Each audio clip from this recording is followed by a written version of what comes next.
Okay, class, next reporter. Hi classmates, we are the group 2 and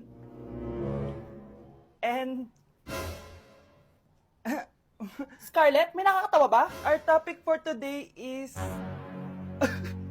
our topic for Isa pang tawa is zero na kita. Wait lang, ma'am. Saan pupunta yun? Nakakatawa yun, no? Ano, magpapatawa ka pa? Nagre-report ako, di ba? Gusto mo bang maging kwento, be? Joke lang yun eh. Ang saya ng ginagawa natin, di ba? Subukan mo na magpatawa ulit. Hindi mo magugustuhan yung gagawin ko sa'yo. Mga anak, dadating na yung kapatid nyo galing ibang bansa! Hi mga kapatid! Ate, dala mo ba yung iPhone na pinabili ko sa'yo? Siyempre naman! Oh, pang-online class mo. Thank you, ate! Yung sapatos ko, nabili mo ba? Oo naman, eto. Size 10, di ba?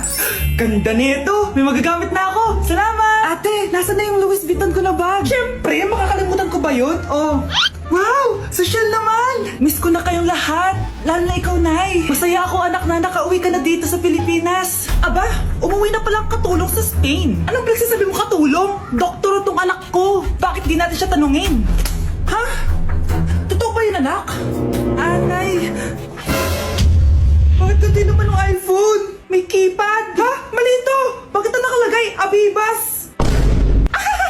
Fake naman pala ang mga pasalubong! Nay, hindi naman po talaga ako doktor sa Spain! Manghihilot lang ako! Ma, I'm sorry, ma! Teka lang, parang napanood ko na to ah! Etong Louis Vuitton ate, saan mo binili? Sa Green Hills. Pero sabi nung nagtitinda, maganda daw yung quality niyan. Anak, kahit ano ka pa, tanggap kita! Thank you, Nay! I love you, anak!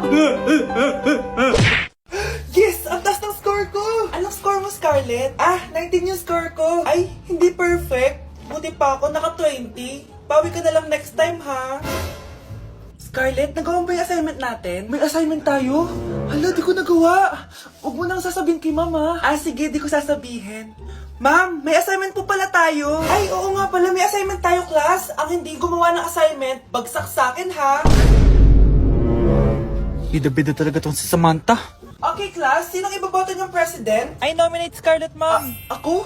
Di ako papayag. Dapat ako yung maging president. Go, Scarlett, kaya mo yan. I nominate myself because I believe na mas responsible ako. I believe na hindi ako nangungupit ng class funds. Iboto niyo ako dahil matataas ang mga scores ko. Iboto niyo ako dahil hindi ako nangungopya para lang tumaas ang score. Ako ba pinaparinggan mo? Mukhang may natamaan ata. Congrats, Scarlett. Deserve mo maging president. Gagawin ko yung best ko. Good morning, class. Hindi na papasok si Samantha. Ha? Ano nangyari? Ang balita ko, nag-drop na siya dahil sa sobrang pressure sa nanay niya. Palagi siya pinapagalitan kapag hindi perfect yung score niya. Nagalit din yung nanay niya nung hindi siya nanalo ng president. Kaya, na-depress talaga siya. Kawawa naman pala siya. Nak, ma, si Aling Basing pala patay na nung isang araw pa. Si Aling Basing? Nakasalubong pala kanina sa labas. Nakausap ko pa nga eh. Anak ko daw bibiro ng ganyan. Sinasabi sa'yo, tatamaan ka sa'kin. Oo nga, ma. Totoo yun. Sabi pa nga niya, pupuntahan ka pa daw niya dito ngayong gabi. Para daw singilin yung utang mo. Anak, sino yun? Ma, hindi ko din alam. Ma.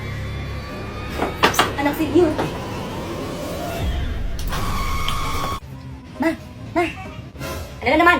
Matignan mo dali. Ano yung nasa bubong nila? Ano ba yun? Hindi ko talaga alam yan, ma. Ako hanggang ngayon, hindi ko pa din alam yan eh. Ay, UA po ata yan, May. Ay, baka nga, anak. O, ayaw pa tumigil sa kakaikot na ko. Sabi pintuan, dali mo baka sumabog yan. Ano pa mangyayari sa atin dito?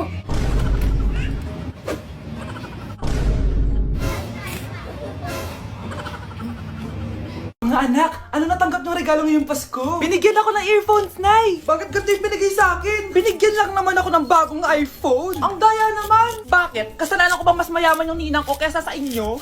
May iPhone ka nga. Android naman yung lumilitaw. Che, ikaw, Nay, anong natanggap mo? Sama ng loob. O ano, huwag niyo na yung tanong ko ano natanggap ko. Halata naman, di ba? Ang babait ninyo. Thank you. Ito, 100. Ang galing niyo. Mukhang malaki bigayan dun ah. Salamat po. Jingle bell, jingle bell, jingle... Oh, ito, 10 pesos. 10 pesos? Sa kanila 100? Bakit ganito lang yung akin? Di ba ikaw yung ex ng anak ko? Yung nanloko sa kanya? Salamat ka, binigyan pa kita. Sungit! Asim naman ng anak nyo. Aba, bastos! A few moments later. Hi, Mark!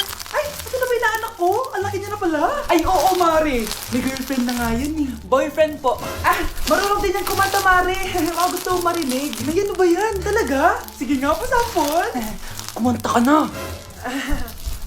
Gusto ko nang bumitaw.